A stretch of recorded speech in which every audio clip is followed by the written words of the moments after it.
ನಾವು ಒಂದು academic expo ಅನ್ನುವಂಥ ಕಾರ್ಯಕ್ರಮ ಮಾಡ್ತಾ ಇದ್ದೀವಿ. ಅದು ಪ್ರೀ ಪ್ರೈಮರಿ ಮಕ್ಕಳಿಗೆ 3ನೇ ತಾರೀಕಿಗೆ ಶಿವನಗರದಲ್ಲಿ, 5ನೇ ತಾರೀಕಿಗೆ ಕುಂಭಕೋಣದಲ್ಲಿ, 7, 8, 9 ಫೆಬ್ರವರಿಗೆ ಈ ಮೇನ್ ಬ್ರಾಂಚ್. ಇದರದ್ದು ಮೇನ್ ಪರ್ಪಸ್ ಏನಿದೆ ಅಂದರೆ, ನಾವು ಬರೀ ಮಕ್ಕಳಿಗೆ ಮಾರ್ಕ್ಸು, ಓದೋದು, ಬರೆಯೋದು, ಹೋಮ್ವರ್ಕು, ಕ್ಲಾಸ್ ವರ್ಕು, ಅದನ್ನು ನಾವು ಮಕ್ಕಳಿಗೆ ಕ್ರಿಟಿಕಲ್ ಥಿಂಕಿಂಗ್ನಲ್ಲಿ ಏನು ಕಲಿತಾರೆ ಇಡೀ ವರ್ಷದಲ್ಲಿ, ಅದೇ ಬೇಸಿಸ್ ಮೇಲೆ ಅವರು ಕಲಿತಿದ್ದಂಥ ಸಬ್ಜೆಕ್ಟ್ಗಳನ್ನ ಪ್ರೊಜೆಕ್ಟ್ಸ್ಗಳು ಮಾಡ್ತಾ ಇದ್ದಾರೆ. ಇದರಿಂದ ಮಕ್ಕಳ ಆಸಕ್ತಿ ನಾವು ನೋಡಿ ತಂದೆ ತಾಯಿಗಳಿಗೂ ಹೇಳಿ ಒಂದು ಕೋರ್ ಕಾಂಪಿಟೆನ್ಸ್ ಅವ್ರಿಗೆ ಏನಿದೆ, ಮುಂದೆ ಈ ಮಗಳು ಯಾವ ರೀತಿ ಮುಂದುವರಿಬೋದು, rather than making him or her a mediocre engineer or doctor, we are trying to actually find out the hidden talent in a child and try to encourage the child to actually try and choose a career or study something which will be more interesting where he can excel. With that aim, ನಾವು ಇಲ್ಲಿ academic expo ಮಾಡ್ತಾ ಇದ್ದೀವಿ. ನಿಮಗೆ ಗೊತ್ತಿರ್ಬೋದು, ನಮ್ಮ school ಒಂದು ಬಿಸ್ನೆಸ್ಗೋಸ್ಕರ ಹಾಕಿಲ್ಲ, ನಮ್ಮ ಸ್ಕೂಲು ಒಂದು ಬದುಕಬೇಕಂತ ಯಾವ ಉದ್ದೇಶದಿಂದ ಇಲ್ಲಿ ಹಾಕಿಲ್ಲ.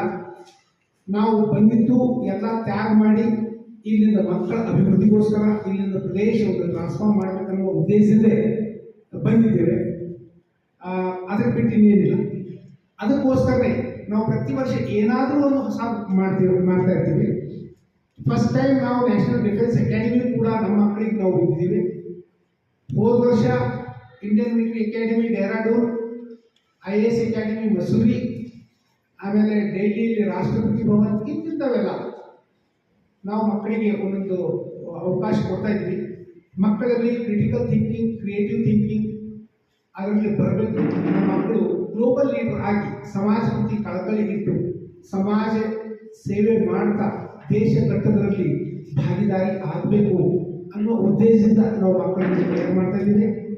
ನಮ್ಮ ಮಕ್ಕಳಿಗೆ ಓವರಾಲ್ ಡೆವಲಪ್ಮೆಂಟ್ ಮಾಡೋದರಲ್ಲಿ ನಮ್ಮ ಟೀಚರ್ಸ್, ನಮ್ಮ ಕೋಆರ್ಡಿನೇಟರ್ಸ್, ನಮ್ಮ ಪ್ರಿನ್ಸಿಪಲ್ಸ್ ಎಲ್ಲರೂ ಸತತವಾಗಿ ನಾವು ದುಡಿತಾ ಇದ್ದೀವಿ. ಈ ಅಕಾಡೆಮಿಕ್ ಎಕ್ಸ್ಪೋ ಇವಾಗ ಏನು ಮಾಡ್ತಾ ಇದ್ದೀವಿ, ಅದರ ಮುಖ್ಯ ಉದ್ದೇಶದೊಂದಿಗೆ ಮಕ್ಕಳ ಯಾವ ಥರ ಟ್ಯಾಲೆಂಟ್ ಇದೆ ಅದನ್ನು ನಾವು ಕಂಡುಹಿಡಿಬೇಕು. ತಂದೆ ತಾಯಿಗಳಿಗೂ ನಾವು ಎನ್ಕರೇಜ್ ಮಾಡಿದ್ದೀವಿ ಇದರಲ್ಲಿ ಭಾಗಿದಾರಿ ಕೆಲಸ ಮಾಡೋಂಥ. ನಮ್ಮ ಟೀಚರ್ಸ್ಗಳು, ಕೋಆರ್ಡಿನೇಟರ್ಸ್ಗಳು ಎಲ್ಲರೂ ಮಾಡಿ ಅವ್ರಿಗೆ ಎನ್ಕರೇಜ್ ಮಾಡ್ತಾ ಇದ್ದೀವಿ. ಫಸ್ಟ್ ಟೈಮ್ ಈ ಥರದ ಒಂದು ಪ್ರೊಜೆಕ್ಟ್ಸ್ಗಳು ಲ್ಯಾಂಗ್ವೇಜ್ ಬೇಸ್ಡ್ ಇದೆ, ಮ್ಯಾಥಮೆಟಿಕ್ಸು, ಸೈನ್ಸು, ಎಲ್ಲ ವಿಷಯದಲ್ಲಿ ನಮ್ಮ ಪ್ರೊಜೆಕ್ಟ್ಸ್ಗಳಿವೆ. ಇದರಿಂದ ಬರೇ ಗ್ಲೋಬಲ್ ಸೈನ್ಸ್ ಅಕಾಡೆಮಿಯ ಮಕ್ಕಳಿಗೆ ಮಾತ್ರ ಲಾಭ ಆಗೋದಿಲ್ಲ. ನನ್ನ ಅನಿಸಿಕೆ ಅಂದರೆ ಇಡೀ ಪ್ರದೇಶದ ಬೇರೆ ಸ್ಕೂಲು, ಬೇರೆ ಮಕ್ಕಳಿಗೆ ಕೂಡ ಇದರಿಂದ ಲಾಭ ಆಗಬೇಕು. ಅದರಿಂದ ನಮ್ಮ ಮಕ್ಕಳು ಮುಂದುವರಿಬೇಕು. ನಮ್ಮ ಮಕ್ಕಳಿಗೆ ಗ್ಲೋಬಲ್ ಲೀಡರ್ಸ್ ಆಗಿ ನಮ್ಮ ಪ್ರದೇಶಕ್ಕೆ, ತಂದೆ ತಾಯಿಗೆ, ಅವ್ರ ಕುಟುಂಬಕ್ಕೆ ಒಂದು ಕೀರ್ತಿ ತರಬೇಕು ಅನ್ನುವ ಉದ್ದೇಶದಿಂದ ಇದು ನಾವು ಮಾಡ್ತಾ ಇದ್ದೀವಿ. ಈ ಪ್ರಾಜೆಕ್ಟ್ ಯಾವ ಥರ ಇದೆ ಅನ್ನುವ ಮುನ್ನ ನಮ್ಮ ಪ್ರಿನ್ಸಿಪಲ್ ಇವಾಗ ಇವರು ಶ್ರೀ ಸಮೋದ್ ಮೋಹನ್ ಇದ್ದಾರೆ. ನಮ್ಮ ಪ್ರಿನ್ಸಿಪಲ್ ಇವರು ಕೇರಳದವರು. ಡಾಕ್ಟರ್ ಗುರುರಾಜ್ ಕಾರಸ್ಗಿ ಅವರು ರೆಫರ್ ಮಾಡಿ ಕಳಿಸಿದ್ದಾರೆ ನಮ್ಮ ಸ್ಕೂಲಿಗೆ. ಅವರನ್ನು ವರ್ಧಾದವರು ಇಲ್ಲಿ ಇವರು ಫೌಂಡೇಶನ್ ಸ್ಟೇಜ್ ಹೆಡ್ ಆಗಿ ಕೆಲಸ ಮಾಡ್ತಾ ಇದ್ದಾರೆ. ಗ್ರೇಡ್ 1 and 2 ಹೋಗ್ತಾ ಇದ್ದಾರೆ. ಆನಂತರ ಶ್ರೀ ಸಮೋದ್ ಮೋಹನ್ ಅವರ ಪಕ್ಕದಲ್ಲಿ ಇಟ್ಕೊಳ್ಳೋರು ಇವರು ಕೇರಳದವರು.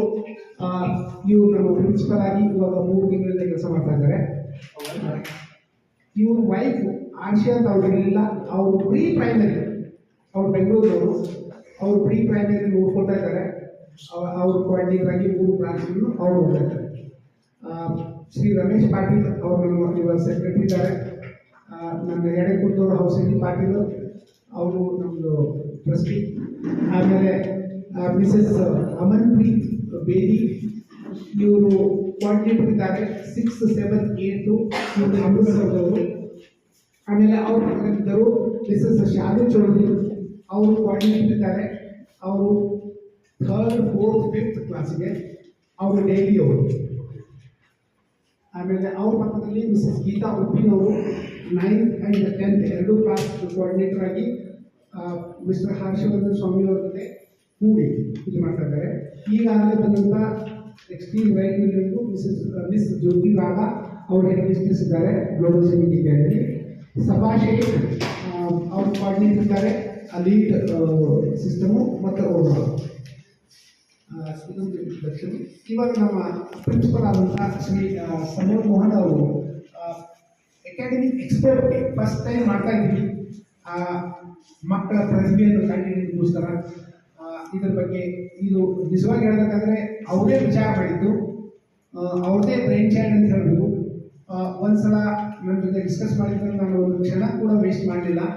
ಇಮಿಡಿಯೇಟ್ಲಿ ಇಂಥದೇ ನಾವು ಮಾಡಬೇಕಂತ ಇದ್ವಿ ಅಂದಾಗ ಎನ್ಯುವಲ್ ಡೇ ಬಂದರು. ನಾವು ಈ ವರ್ಷ ಈ ಅಕಾಡೆಮಿಕ್ ಎಕ್ಸ್ಪೋ ಮಾಡ್ತಾ ಇದ್ದೀವಿ. ಇದೇ ಉದ್ದೇಶದಿಂದ ಇದರಲ್ಲಿ ಬರೀ ಗ್ಲೋಬಲ್ ಸೆಮಿಕ್ ಅಕಾಡೆಮಿ ಮಕ್ಕಳಿಗೆ ತಂದೆ ತಾಯಿಗಳಿಗಲ್ಲ, ಇಡೀ ಮತ್ತು ಇನ್ನೊಂದು ನೀವು ಸ್ವಲ್ಪ ಲೇಟ್ ಮಾಡಬೇಕಿದ್ರೆ ನಾವು ಭಾಳಷ್ಟು ಆ್ಯಕ್ಟಿವಿಟೀಸ್ಗಳು ಮಾಡ್ತಾ ಇದ್ದೀವಿ. ನಮ್ಮ ಸ್ಕೂಲ್ ಬಿಲ್ಡಿಂಗ್ ಇವಾಗ ವರ್ಡ್ಸ್ ಆಫ್ ಕಂಪ್ಲೀಷನ್ನು ಇನ್ನೊಂದು 2-3 ತಿಂಗಳಲ್ಲಿ ಕಲರ್ ಆಗಿ ಎಲ್ಲ ಕಂಪ್ಲೀಟ್ ಫಾರ್ಮ್ನಲ್ಲಿ ಕಾಣಿಸ್ತೆ. ಮುಂದೆ ಅಥ್ಲೆಟಿಕ್ ಟ್ರ್ಯಾಕ್ ನೀವು ಹೋಗ್ತಾ ಇದ್ದಿರಬೇಕು, ಅದಕ್ಕೆ ನಾವು ಭಾಳ ಚೆನ್ನಾಗಿ ಮಾಡಬೇಕಂತ ಸ್ಟೇಡಿಯಂ ಆಗಿದೆ. ಹಿಂದೆ ಒಂದು ಸಿಂಥೆಟಿಕ್ ಬಾಸ್ಕೆಟ್ಬಾಲ್ ಕೋರ್ಟು, ಒಂದು ಟೆನ್ನಿಸ್ ಕೋರ್ಟು, ಒಂದು ವಾಲಿಬಾಲ್ ಕೋರ್ಟು ಮತ್ತು ಕ್ರಿಕೆಟ್ ನೆಟ್ ಕೂಡ ತಯಾರು ಮಾಡ್ತಾ ಇದ್ದೀವಿ. Shooting range state of art. ಈಗ ಸದ್ಯ ಶೂಟಿಂಗ್ ರೇಂಜು ಇದಕ್ಕೂ ಮೊದಲು ನಾವು ಪ್ರೆಸ್ ಮೀಟ್, ಇದು 2ನೇ ಪ್ರೆಸ್ ಮೀಟು ಗ್ಲೋಬಲ್ ಸೆಮಿಕ್ ಅಕಾಡೆಮಿಯಲ್ಲಿ. ಇದಕ್ಕೂ ಮೊದಲು 2017 ಏಪ್ರಿಲ್ 2ಕ್ಕೆ ನಾವು ಮಾಡಿದ್ದೀವಿ. ಅದಾದ ನಂತರ ಇದೆ ಇವಾಗ ಒಂದು state of art shooting range, ಅದರಲ್ಲಿ ಕಾಮನ್ವೆಲ್ತು ಮತ್ತು ಏಷ್ಯಾನಲ್ಲಿ ಗೋಲ್ಡ್ ಮೆಡಲ್ ತಗೊಂಡಂಥವ್ರು ಅವರ ಕೋಚ್ ಆಗಿ ನೇಮಕ ಮಾಡಿದ್ದೀವಿ ನಾವು. ನಮ್ಮ ಮಕ್ಕಳು ರಾಜ್ಯ ಮಟ್ಟದಲ್ಲಿ ಗೋಲ್ಡ್ ಮೆಡಲ್ ತಗೊಂಡಿದ್ದಾರೆ ಮತ್ತು ರಾಷ್ಟ್ರ ಮಟ್ಟದಲ್ಲಿ ಭಾಗವಹಿಸಿ ಅಲ್ಲಿ ಹೆಸರು ಗಳಿಸಿದ್ದಾರೆ. ರಿನೌಂಡ್ ಶಾರ್ಟ್ ಅಂತ ನಡೆಸ್ಕೊಂಡಿದ್ದಾರೆ. ನಮ್ಮ ಉದ್ದೇಶ ನಮ್ಮ ಮಕ್ಕಳು ಒಲಿಂಪಿಕ್ಸ್ನಲ್ಲಿ ಹೋಗಬೇಕು ಅಂತ ನನಗೆ ಕಾಣಿಸಿದೆ. ಅದಕ್ಕೋಸ್ಕರ ನಾವು ಭಾಳಷ್ಟು ಪ್ರಯತ್ನ ಮಾಡ್ತಾ ಇದ್ವಿ. ನನಗೆ आशा ही नहीं बल्कि संपूर्ण विश्वास है कि हमारे बच्चे आगे जा करके वो करेंगे. अभी मिस्टर समोद मोहन प्रिंसिपल आपको इस एकेडमिक एक्सपो के बारे में ब्रीफ में आपको समझाएंगे. Jai Hind everyone. First of all, thank you for coming here and attending this. Regarding academic expo, already we got the clear idea from our honorable chairman. To add on this, education is not to create basic learners. It is to nurture lifelong learners. And we are organizing a platform for the students who should be intellectually inquisitive and reflective. And this academic expo will be giving them a chance to explore themselves, what is their area of interest. We have divided the students into different subjects, including languages, and our teachers are supervising their involvement.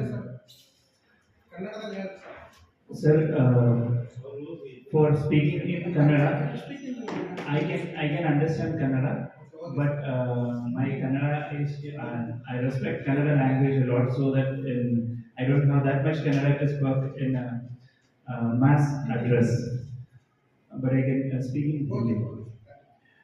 तो हमारा school में अभी हम बच्चों के लिए इतना अच्छा एक प्लेटफॉर्म इसलिए बनाया है कि बच्चों अभी 8th क्लास पहुंचने तक बच्चों का इंटरेस्ट बच्चों को खुद को पता चलना चाहिए, क्योंकि एक बच्चों को समझ में नहीं आया था उनका कौन सा सब्जेक्ट में उनको अच्छा प्रस्तुत कर सकता है और कौन सा सब्जेक्ट में उनको बहुत बढ़िया तरीके से परफॉर्म कर सकता है और व्हाट इज हिज टैलेंट.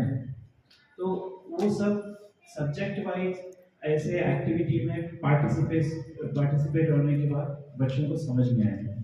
तो इसलिए हमारा subject teachers, different activity teachers, हम सब लोग अलग अलग टीम बना के बच्चों को डिवाइड करके ऐसे एक्टिविटी हम इसलिए बच्चों से करवा रहे हैं। पता है हमारा और दो स्कूल से we are also giving importance for early childhood care and education, so that we set up 2 different branches. एक ब्रांच हमारा शिवनगर में है और एक कुंभरवाड़ा में है। तो उधर भी right from nursery classes we are conducting this practice. I'm coordinator from grade 3rd to 5th. Okay, class 3 से 5 तक की कोऑर्डिनेटर हूँ मैं। और हमने अपने बच्चों के लिए वो जिस स्टेज पे है, ये बहुत ही फाउंडेशन स्टेज है जहाँ पे बच्चे अभी कॉन्सेप्ट सीख रहे हैं। सो हमने ऐसे टॉपिक सेलेक्ट किए जहाँ पे उन्हें ये समझ आए कि वो टॉपिक क्यों सीख रहे हैं। सीखना एक बात है, उसका यूज़ करना एक दूसरी बात है। सो हम उन्हें इन प्रोजेक्ट्स के थ्रू जो हम उन्हें इस एक्सपो में करवा रहे हैं, हेल्प कर रहे हैं उनकी, हम उन्हें उसका प्रैक्टिकल यूज़ बता रहे हैं। फॉर एग्जाम्पल, हम मैथ्स में बच्चों ने एवरेज पढ़ा, परसेंटेज पढ़ा, डेसिमल्स पढ़ा। इस स्टेज पे बच्चे इतना ही पढ़ते हैं। सो इनको वो रियल लाइफ में कहाँ यूज़ कर सकते हैं, इस तरह के प्रोजेक्ट्स हम उन्हें करा रहे हैं। जैसे कि क्लास 5 का बच्चा इलेक्ट्रिसिटी बिल रीडिंग करके बताएगा। वो बताएगा कैसे हम कैलकुलेट करते हैं आपका टोटल अमाउंट, क्या क्या टर्म्स उसमें यूज़ होती हैं। और इसमें बहुत सारी ऐसी भी टर्म्स हैं जो हमें भी नहीं पता, जिसके लिए पहले हमें खुद पढ़ना पड़ा, फिर हमने बच्चों को पढ़ाया। ऐसे ही इन हर सब्जेक्ट में हम ऐसे टॉपिक्स ले रहे हैं जिससे बच्चे अपनी पढ़ाई, अपनी नॉलेज को रियल लाइफ सिचुएशन से रिलेट कर पाए। वो ये जान पाए कि जो वो आज सीख रहे हैं वो सिर्फ अभी के लिए नहीं है, वो नॉलेज उनकी पूरी जिंदगी चलने वाली है। सो ये हमारा मेन बेसिक आइडिया था जो हम इस एक्सपो के थ्रू बच्चों को सिखा रहे हैं। प्लस साथ ही साथ बच्चे ये भी समझ पा रहे हैं, वो मॉडल्स बना रहे हैं, चार्ट्स बना रहे हैं, उन्हें भी पता चल रहा है वो किस चीज़ में बहुत अच्छे हैं और कहाँ उन्हें थोड़ी और मेहनत करने की ज़रूरत है। जैसे बोलते हैं ना, learning by doing is the best practice, तो वो हम एक्चुअल में करवा रहे हैं बच्चों से। Thank you. जय हिंद एवरीवन, आप सभी को मेरा सादर नमस्कार। मेरा नाम अमन बेदी है और मैं कोऑर्डिनेटर हूँ क्लासेस 6, 7, 8 और इस एक्सपो के लिए फॉर क्लास 9 ऑल्सो। इस एक्सपो का जो मेन मकसद है वो है बच्चों में टैलेंट ढूंढना। It is learning beyond the text books. किताबों में तो लिखा हुआ हर कोई पढ़ लेता है, हर कोई समझ लेता है, लेकिन उसका लाइफ में कहाँ यूज़ है, वो हमारे बच्चे इस एक्सपो के द्वारा प्रेजेंट करेंगे। हर बच्चे को मौका दिया गया है अपने इंटरेस्ट के हिसाब से अपना एग्जिबिट ढूंढने का। ठीक है, बच्चे अपने हिसाब से अपने इंटरेस्ट को मद्देनजर रखते हुए टॉपिक्स चूज किए हैं सबने। लेकिन जहाँ कहीं बच्चे कंफ्यूज हैं, बहुत लोगों को क्लैरिटी है कि हमें लाइफ में क्या करना है, लेकिन काफ़ी बच्चे ऐसे हैं जो अभी उस स्टेज पर हैं, कंफ्यूज हैं। फेवरेट सब्जेक्ट क्या है, क्या कर सकते हैं, कहाँ हमारी स्किल है, अभी अंदर छुपा हुआ है, बाहर नहीं आया है। सो वहाँ उनको गाइडेंस भी टीचर्स और उनके मेंटर्स द्वारा दिया गया है।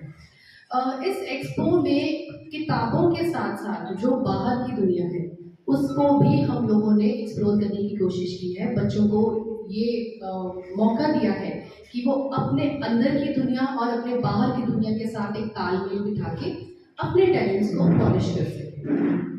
और मुझे उम्मीद है कि it is going to be a big hit. हमारे बच्चे बहुत कुछ सीखने वाले हैं। बच्चों के साथ साथ जो हमारे विजिटर्स होंगे, पेरेंट्स होंगे, बहुत से कॉन्सेप्ट्स हैं जो अभी तक उनको भी नहीं पता, लेकिन इस एक्सपो के द्वारा बच्चे जब अपना एक्सप्रेशन देंगे कि उन्होंने क्या सीखा है, इंटरैक्ट करेंगे, तो आई एम श्योर जो लोग विजिट करेंगे वो भी बहुत सारा नॉलेज बेस लेके अपने घर जाएंगे। Wish us all the best. I hope we will be doing it in a wonderful manner. Thank you. Aman, जैसे मिसेस अमन ने बताया कि हमारा उद्देश्य ये है कि ज़्यादा से ज़्यादा बच्चों को पता चले, माँ बाप को पता चले, बच्चों को ये मैसेज फैले, ताकि किस तरह से हम बच्चों का सोच, पेरेंट्स का माइंडसेट को चेंज करने की कोशिश कर रहे हैं, ताकि ये सिर्फ जिंदगी में 99% के पीछे, 100% के पीछे ना दौड़े और बच्चों को चलो भाई मैं डॉक्टर बना, 3 को कंप्लीट कर लेते हैं, आप भी डॉक्टर बनो, या इंजीनियर बना, मेरा बेटा भी इंजीनियर बनना चाहिए। तो वो जो माइंडसेट है वो चेंज करने का भी उद्देश्य है, जिसकी वजह से हम ये एक्सपो कर रहे हैं। तुम्हारे बच्चे में दूसरा टैलेंट है भाई, वो हो सकता है बहुत बढ़िया जर्नलिस्ट बन सकता है, बहुत अच्छा लिखता है तो वो प्रिंट मीडिया में बहुत नाम कमा सकता है। अगर बोल सकता है अच्छी तरह से तो वो पॉलिटिशियन भी बन सकता है और मीडिया पर्सन भी बन सकता है और इलेक्ट्रॉनिक्स मीडिया में डिबेट कर सकता है। अगर उसमें इनोवेटिव स्किल्स है तो वो साइंटिस्ट बन सकता है। अगर रिफ्लेक्स स्किल्स अच्छे हैं तो पायलट फाइटर पायलट भी बन सकता है। तो इस तरह से हम कोशिश कर रहे हैं कि बच्चों में जो स्किल को परखे और उसके आगे, और इसका लाभ पूरा रीजन को होना चाहिए, ना ही ग्लोबल सैनिक एकेडमी तक की सीमित रहे। तो इस उद्देश्य के साथ अभी हमारे पास डॉक्टर मनीषा है जो कि फाउंडेशन स्टेज की हेड है। फर्स्ट और सेकेंड क्लास उनकी प्री प्राइमरी भी उन्हीं के अंडर में है और वो किस तरह से छोटे बच्चों से क्या करवा रहे हैं तो अभी वो उन्हीं के लिए सुनिए। जय हिंद एवरीवन, सबको मेरा नमस्ते। मैं doctor Manisha Chopra, foundation stage है। एक प्रॉवर्ब है कि अगर मुझे आप सुनाओगे तो मैं भूल जाऊंगा, और अगर आप मुझे दिखाओगे तो मुझे कुछ हद तक याद रहेगा, लेकिन अगर आप मुझसे करवाओगे तो हमेशा लाइफ लॉन्ग मुझे उसके बारे में पता रहेगा, मैं उसको याद रखूंगा। तो वही चीज़ हमने इसमें अप्लाई की है कि सारे बच्चे जो भी कॉन्सेप्ट रिलेटेड मॉडल्स बना रहे हैं, प्रोजेक्ट्स बना रहे हैं, और उसके बारे में वो खुद एक्सप्लेन करेंगे आपको, उसके बारे में खुद समझाएंगे कि उन्होंने किस कॉन्सेप्ट पे प्रोजेक्ट बनाया है और वो कैसा वर्क होता है। इसका मतलब ये है, और मोर ओवर इसमें ये भी है कि पब्लिक स्पीकिंग, वो छोटे छोटे बच्चे from grade 1 to pre primary students, वो खुद होके अपने आप एक्सप्लेन करेंगे तो उनका जो कम्युनिकेशन स्किल्स है वो भी बिल्कुल डेवलप होगा, और पब्लिक स्पीकिंग में उनको कॉन्फिडेंस डेवलप होगा। सो हम लोग जब अभी प्रैक्टिस करवा रहे हैं तो इतने एक्साइटेड है स्टूडेंट्स, हमने ये ऑब्जर्व किया है कि जो बिल्कुल क्लास में एक वर्ड भी नहीं बोलते थे, अभी वो पूरा सेंटेंस बोल रहे हैं, and they are very much excited. नहीं, हम लोग प्रेजेंट करना है, हमको बिल्कुल अपने आप को प्रूव करना है, एंड दे आर लर्निंग, बहुत अच्छे से लर्न किया है उन्होंने जो चीज़ के बारे में उनको सिखाया गया है। So it's a practical based learning चल रहा है, एंड डेफिनेटली इनके ये public speaking skills and communication skills में बहुत हेल्पफुल होगा। Thank you. अगर कोई सवाल है आप पूछना चाहते हैं या अपने डाउट्स को क्लैरिफाई करना चाहते हैं तो आप पूछें, आप कोशिश करिए प्लीज।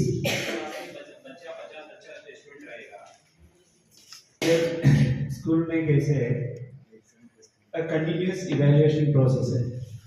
अभी हमारे स्कूल में ये एक एक्टिविटीज के अलावा रेगुलर असेंबली एक्टिविटीज होता है, एक दिन हम ऐसे स्टार्ट होता है। उसके बाद इंटर हाउस कॉम्पिटिशन है और वीकेंड एक्टिविटीज है। जैसे उनका टीचर्स कंटिन्यूसली कांस्टेंट ऑब्जर्वेशन करता है और रिकॉर्ड रहता है।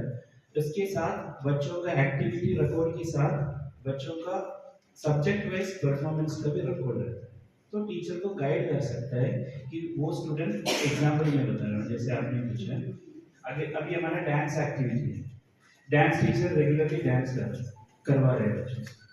तो अगर 30 बच्चों से डांस करवाने, डांस टीचर को इवैल्यूएट कर सकता है कि इसमें ये 30 बच्चों में कितना बच्चों को डांस परफॉर्मेंस अच्छा है, तो वो बच्चों को इवैल्यूएशन वहाँ होगी।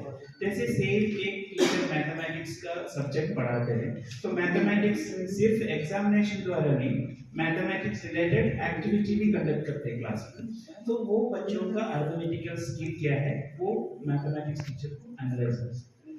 ऐसे एक दिन के लिए नहीं, एक कंटिन्यूअस प्रोसेस है, कांस्टेंट इवैल्यूएशन प्रोसेस के द्वारा हमको पता चलता है। और द सब्जेक्ट्स इंक्लूडिंग लैंग्वेजेस में जैसे मैथमेटिक्स का एक टीम है, टीम बोलेंगे सिर्फ बच्चों का नहीं, टीचर्स और स्टूडेंट्स उनका एक टीम है, डिफरेंट क्लास से, तो ऐसे हम हर एक सब्जेक्ट का अलग अलग टीम बनाए इंक्लूडिंग लैंग्वेज। म्यूजिक जैसे एक्टिविटी है, म्यूजिक के लिए भी अलग टीम।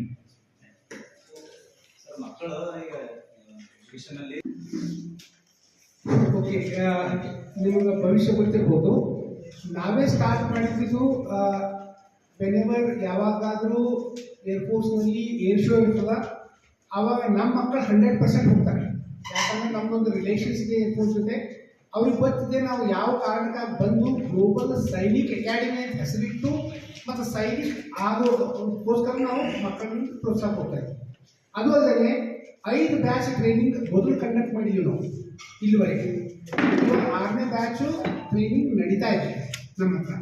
ಇದರಲ್ಲಿ 471 ಮಕ್ಕಳು ಮತ್ತು ಆರ್ಮ್ ಫೋರ್ಸಸ್ ಮತ್ತು ಪ್ಯಾರಾಮಿಲಿಟರಿ ಫೋರ್ಸಸ್ನ ನಮ್ಗೆ ಈಗಾಗಲೇ ಸೆಲೆಕ್ಟ್ ಆಗಿದ್ದಾರೆ. ಅವ್ರು ತಮ್ಮ ಕಾಲದಲ್ಲಿ ತಾವು ಇದ್ದಾರೆ. ನಮ್ಮದು ಒಂದು ಉದ್ದೇಶದ ಹೆಚ್ಚಿನ ಸಂಖ್ಯೆಯಲ್ಲಿ ಇಲ್ಲಿಂದ ಮಕ್ಕಳು ಸೈನ್ಯ ಸೇರಿದ್ರು. ನೆಕ್ಸ್ಟ್ ಇಯರ್ ನಾವು PUC ತಗೊಳ್ತಾ ಇದ್ದೀವಿ. ಆವಾಗ ನಾವು 10+2 ಟೆಕ್ನಿಕಲ್ ಎಂಟ್ರಿ ಮತ್ತು ನ್ಯಾಷನಲ್ ಡಿಫೆನ್ಸ್ ಅಕಾಡೆಮಿಗೆ ಬೇಕಾದಂಥ ಎಜುಕೇಷನ್ ಕೊಟ್ಟು ಅವರಿಗೆ ಅವಾಗ ಕಾಂಪಿಟೇಟಿವ್ ಎಕ್ಸಾಮ್ನಲ್ಲಿ UPSC ಎಕ್ಸಾಮ್ ಪಾಸ್ ಮಾಡೋದು ಮಾಡಬೇಕು. Because wave of PUC UPSC exams. ಏರ್ಫೋರ್ಸ್ನಲ್ಲಿ ನಮ್ಮ ಮಕ್ಕಳು ಭಾಳ ಸಲ ಪ್ರತಿ ಸಲ ಹೋಗಿದ್ದಾರೆ ಏರ್ ಶೋ ನೋಡೋಕ್ಕೆ, ಇಂಟ್ರಾಕ್ಟೆಡ್ ವಿತ್ ದ ಪೈಲಟ್ಸ್. ಅದು ಅಲ್ಲದೆ NDTV ಒಂದು ಅರ್ಧ ತಾಸಿಂದು ಗ್ಲೋಬಲ್ ಸೈನಿಕ್ ಅಕಾಡೆಮಿ ಮಕ್ಕಳ ಜೊತೆ ಒಂದು ಡಾಕ್ಯುಮೆಂಟ್ರಿ ಕೂಡ ಮಾಡಿದ್ದಾರೆ NDTV ಇದು. ಅದರಲ್ಲಿ ಕಂಪ್ಲೀಟ್ ಯಾವ ಥರ ಅವ್ರಿಗೆ ಕ್ಯೂರಿಯಾಸಿಟಿ ತೋರಿಸ್ತಾರೆ. ಮತ್ತು ನ್ಯಾಷನಲ್ ಡಿಫೆನ್ಸ್ ಅಕಾಡೆಮಿ ಪೂನಾದಲ್ಲಿ ಖಡಕ್ವಾಸದಲ್ಲಿ 8000 ಎಕರ್ಸ್ನಲ್ಲಿ ಆಗಿದ್ದು ಫಸ್ಟ್ ಟೈಮ್ ಬೀದರ್ನಿಂದ ನಮ್ಮದೇ ಸ್ಕೂಲ್ ನಮ್ಮ ಮಕ್ಕಳು ಹೋಗಿದ್ದಾರೆ. ನಾನು ಈಗಾಗಲೇ ಹೇಳಿದೆ, ಇದು 2 ಸಲ ಇಂಡಿಯಾಗೆ ನಾವು ವಿಸಿಟ್ ಮಾಡಿಸ್ತೀವಿ. ಮತ್ತು ಇಂಡಿಯನ್ ಮಿಲಿಟರಿ ಅಕಾಡೆಮಿ ಡೆಹ್ರಾಡೂನ್ನಲ್ಲಿ ಕೂಡ ಹೋಗಿದ್ದಾರೆ.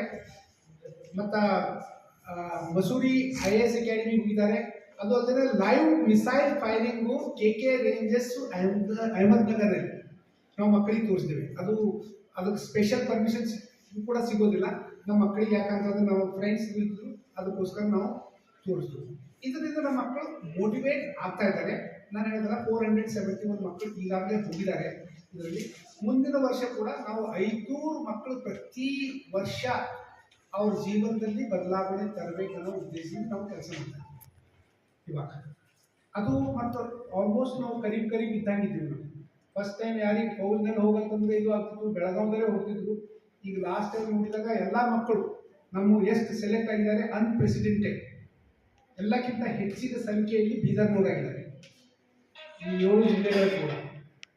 ಅದಕ್ಕೆ ನಾವು ಅದರಲ್ಲಿ ಎಷ್ಟು ಮೆಹನತ್ ಮಾಡಬೇಕು, ನಮ್ಮ ಮಕ್ಕಳಿಗೆ ಯಾವ ಥರದ ಎಕ್ಸ್ಪೋಜರ್ ಕೊಡಬೇಕು ಅದು ಕೊಡ್ತಾ ಇದ್ದೀವಿ.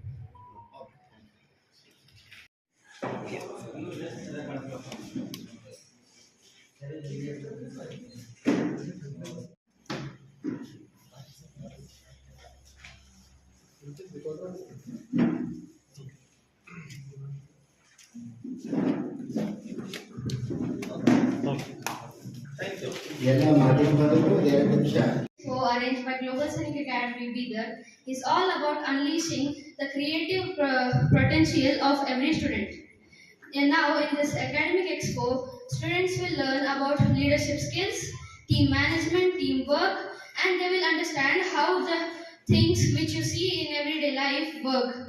Actually, academic expo is all about making students more potentially skillful and letting them unleash their creativity through building their own projects and making them work as if they are the owners of it. Thank you.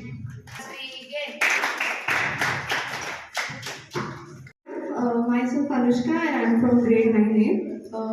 Global Scenic Academy is arranging this very beautiful event that is Academic Expo. Here we learn about how the things work and teammates. We work with our teammates and it's a really good thing. We will come to know that how the things work and the leaderships, the teamwork will be amazing and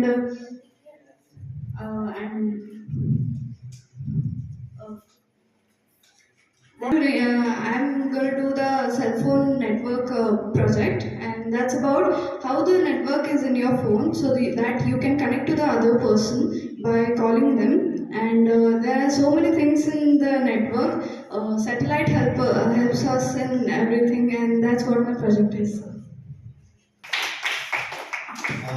9A. This academic expo is the first expo going to be held in Global Scenic Academy, which is the first expo in Bidar. We all are very excited for this expo, and we are damn sure that this expo will be the great expo. We're going to learn a lot from this. My project is print media.